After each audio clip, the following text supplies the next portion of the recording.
नमस्कार, मी सूरज आणि रिसेंटली आम्ही गेलो होतो 2200 वर्षापूर्वी बांधलेली अजिंठा आणि वेरूळ लेणी बघायला. मोबाईलमध्येच प्लॅन तयार केला. को पायलट, चॅट जीपीटी आणि जेमिनायकडून हा आम्ही प्लॅन तयार करून घेतला. सकाळी 5ला पुण्याहून निघायचं ठरवलं होतं, पण या नमुन्यांमुळे आम्हाला घरातून निघायला 7 वाजले.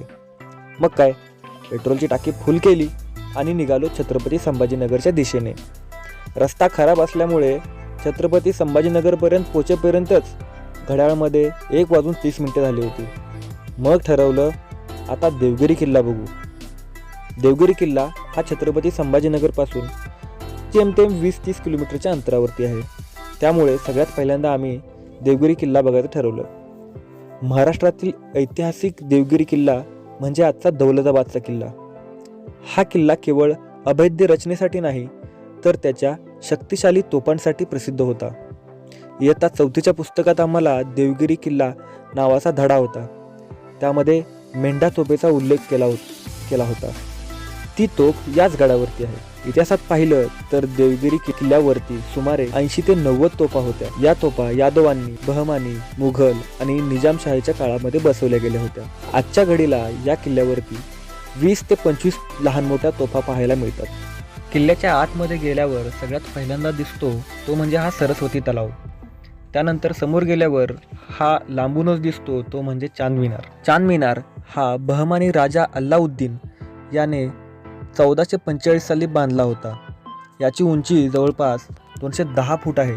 तसेच याला 4 मजले आहेत. समोर गेल्यावर हे माकड या तोफेवर बसून असं रुबाब झाडत होतं, त्याला बघून आम्ही थक्कच झालो. आता या किल्ल्यावरती यांचंच खूप वर्चस्व आहे. तुमच्या हातातून कुरकुरेचे पाकिट कधी गायब करतील हे तुम्हालाही कळणार नाही. तिथून समोर आल्यानंतर सगळ्यात पहिल्यांदा दिसते ती म्हणजे ही मेंढा तोफ. इयत्ता 4थीच्या पुस्तकामध्ये सगळ्यात पहिल्यांदा हा विषय वाचण्यात आला होता. आज तो प्रत्यक्षात बघितला, खूपच भारी वाटलं. याच्यावरचे नक्षीकाम अगदी अद्वितीय आहे. ही तोफ तांबे, कांस्य, लोखंड तसेच मिश्र धातूंपासून बनवलेली आहे. याला नमस्कार करून मी आणि आमच्या भागूने इथून पुढे प्रस्थान केले. पुढे आल्यानंतर दिसते ते म्हणजे हे खंदक. किल्ल्याच्या चारी बाजूने हे तयार करण्यात आले आहेत. यादवांच्या काळामध्ये या खंदकामध्ये मगरी आणून सोडल्या गेलेल्या होत्या. बाहुबली पिक्चरमधील सीन तुम्हाला आठवत असेल, ज्यामध्ये बाहुबली साखळदंडाने बांधलेला दरवाजा तोडून सैन्याला वाट तयार करून देतो. अशाच प्रकारची काही रचना इथं तयार करण्यात आली आहे. चारी बाजूने खंदक असल्यामुळे शत्रू सैन्याला आतमध्ये यायसाठी वाटच मिळत नव्हती. तसेच कोणी यायचा प्रयत्न केला तर तो नाकाम व्हायचा व शत्रू सैन्य हे या खंदकात पडून मगरींचे शिकार व्हायचे. या खंदकापासून पुढे गेल्यानंतर भुलभुलैया असलेली वाट दिसते, ज्या वाटा यादव काळामध्ये दगड कोरून तयार करण्यात आल्या होत्या. जवळपास आम्ही 90% किल्ला सर केला होता, परंतु आम्हाला इथे पोहोचायलाच उशीर झाला होता. किल्ल्याच्या टॉपला जाईपर्यंत आम्हाला खूप उशीर होणार होता. या अभेद्य आणि विशालकाय किल्ल्याला नमस्कार करून आम्ही तिथून निघालो छत्रपती संभाजीनगरच्या दिशेने. आमचं नेक्स्ट डेस्टिनेशन होतं बीबी का मकबरा पाहण्याचं. हा मकबरा औरंगजेबच्या मुलाने त्याच्या आईसाठी 1668 मध्ये बांधला होता. त्याला ताजमहाल 2.0 ची अपेक्षा होती, पण अरे गॉड, 19-20 का ही तो फर्क है बस. यहाँ कोई है तो यस गॉड, 19-20 का फर्क है. 19-20 का फर्क है. 19-20 का फर्क है. 19-20 का फर्क है. इसमें उसमें 19 लाख का फर्क है. बात तो सही है. सायंकाळी 6 नंतर इथे रोषणाई केली जाते. त्यामध्ये हा मकबरा दिसायला खूप सुंदर दिसू लागतो. बीबी का मकबरा आणि आजूबाजूचा परिसर बघण्यातच आम्हाला 8 वाजले होते. आता आमचं नेक्स्ट डेस्टिनेशन होतं अजिंठा आणि वेरूळ लेणी बघणे.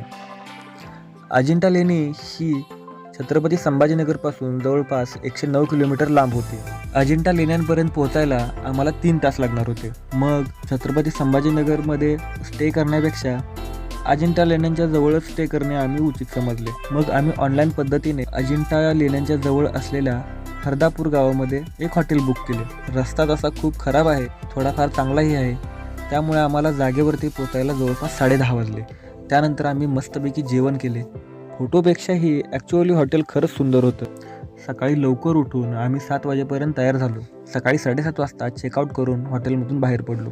गाडी घेऊन आम्ही अजिंठाच्या बेस कॅम्पपर्यंत पोहोचलो आणि त्यानंतर आम्हाला समजलं अजिंठाच्या बेस कॅम्पपासून ते अजिंठ्याच्या लेण्यांपर्यंत 5 ते 6 किलोमीटर अंतर आहे आणि ते अंतर कापण्यासाठी तुम्हाला एस टी महामंडळाच्या बसने प्रवास करावा लागेल. मग काय, आम्ही 1 तास आधीच पोचलो होतो. तर मग इकडे तिकडे फिरून फोटो वगैरे काढले.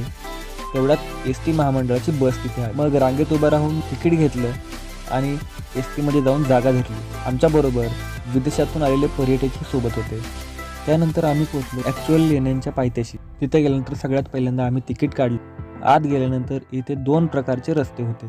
एका साईडला पायऱ्या तर दुसऱ्या साईडला हळूहळू चालण्यासाठीचा रस्ता तयार करण्यात आला होता. इथे वयोवृद्ध लोकांसाठी खुर्चीची सुद्धा सोय करण्यात आली होती. त्याचं भाडं तुम्ही या फोटोमध्ये बघू शकता. लेण्यांजवळ पोहोचून आम्ही वरती चढायला सुरुवात केली. जरा कुठं सुरुवात करतोय तोपर्यंत आमच्या या बारक्याला अचानकच हुकी यायला लागली. मग त्याला थोडा दमवत त्याच्याबरोबर मस्ती करत करत त्याला घेऊन आलो पहिल्या गुहेपर्यंत. पहिल्या गुहेमध्ये आत एंट्री केल्यानंतर पुस्तकांमध्ये पहिल्याच पानावर असलेलं चित्र आम्हाला इथं दिसून आलं. कलाकृती ही एकदम 1 नंबरमध्ये होती आणि विशेष म्हणजे 2200 वर्षापूर्वी काढलेली चित्र आजही एकदम सुस्थितीत होती. सगळ्यात महत्त्वाची सूचना, जर तुम्ही सुद्धा कधी अजिंठा आणि वेरूळ लेणी पाहण्याचा प्लॅन करत असाल तर तुम्ही पॉईंट फोकस होणारी एक बॅटरी जवळ नक्की ठेवावी, कारण तुमच्या मोबाईलच्या फ्लॅशने कलाकृती बघणं इम्पॉसिबल आहे. प्रत्येक विहार आणि चैत्यगृहाचे जमिनीपासूनचे डिस्टन्स जवळपास 20 फुटापर्यंत आहे आणि त्यानंतर त्याच्यावरती नकाशे काम केलेलं आहे.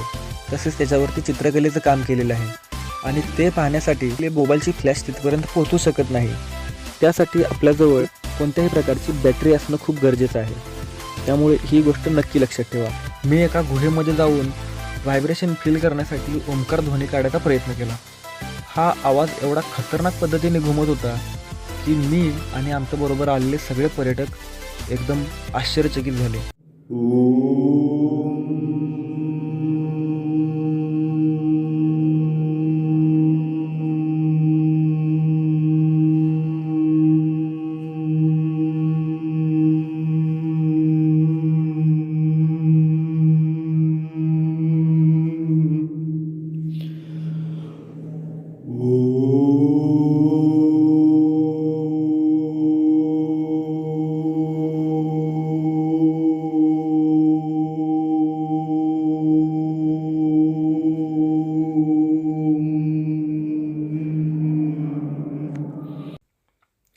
मी गुहेत जाऊन ओंकार उच्चारत असताना पाहून आमच्या बारक्याला सुद्धा एक हुक्की आली आणि ते लागलं असं करायला.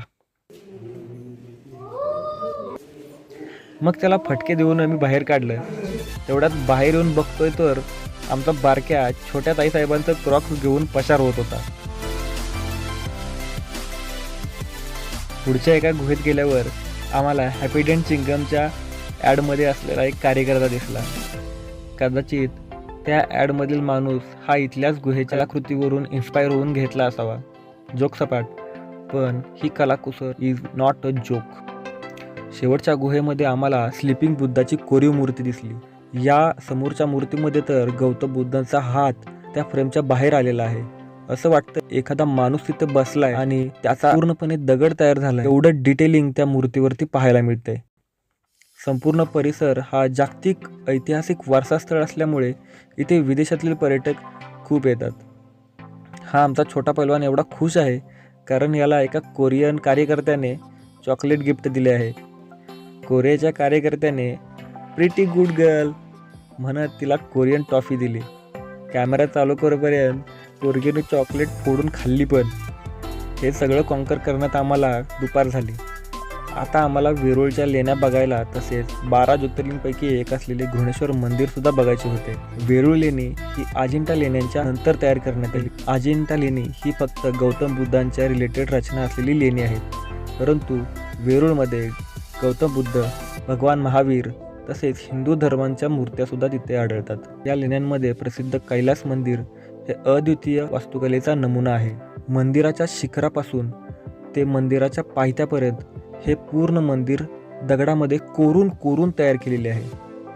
हा स्तंभ तुम्हाला आता जो दिसत आहे तो तुम्हाला 20 रुपयाच्या नोटेवरती दिसेल. इथून समोर पुढे आल्यानंतर समोरच्या दगडावरती श्रीकृष्णाच्या जन्मापासून ते महाभारताच्या युद्धापर्यंत संपूर्ण जीवनाचे चित्रलोकन करण्यात आले आहे. या खालच्या चित्रामध्ये तुम्हाला दिसत असेल या एका मोठ्या झाडाला शिकं अडकवलेलं आहे. तेच त्यामध्ये दह्याचं मटकं ठेवण्यात आलं आहे आणि भगवान श्रीकृष्ण लहानपणी मटके फोडून त्यातील दही घेऊन जात होते असा प्रसंग इथे वर्तवण्यात आला आहे. तेच त्याच्या बाजूला असलेल्या एका कलाकृतीमध्ये पुतना नावाची राक्षसीन होती जिने श्रीकृष्णाला दूध पाजले होते. हा प्रसंग इथे दाखवण्यात आला आहे. वरच्या बाजूला असलेल्या चित्रांमध्ये पांडव व कौरव यांचे युद्ध दाखवण्यात आले आहे. यामध्ये हातात चक्र घेऊन लढत असलेला अभिमन्यू व त्याच्यावरती वार करणारे कौरव तुम्हाला स्पष्टपणे दिसून येतील. हे संपूर्ण मंदिर हे भगवान शिवशंकराला समर्पित केले आहे. संपूर्ण मंदिर त्या हत्ती, वाघ, सिंहाच्या पाठीवरती विराजमान आहे असं इथे दिसून येत आहे. या फोटोमध्ये दिसत असलेली मूर्ती ही कोण्या साध्यासुध्या माणसाची नसून ही मूर्ती रावणाची आहे असं इथं सांगितलं जातं. तुम्हाला इथं वरती दिसत असेल हे आहेत शंकर महादेव आणि त्यांच्यासोबत बसले आहे माता पार्वती. माता पार्वती ह्या शंकर भगवानांच्या हाताला पकडून बसलेले आहेत, कारण रावण त्याच्या अनेक हातांनी कैलास पर्वत उचलण्याचा प्रयत्न करत आहे. त्याने जवळजवळ कैलास पर्वत उचललाही, परंतु तुम्हाला इथं दिसून येईल की शंकर भगवानांनी त्यांच्या पायाच्या अंगठ्याने तो पर्वत खाली दाबला आहे. त्यामुळे रावणाला गुडघाव बसायची वेळ आली आहे.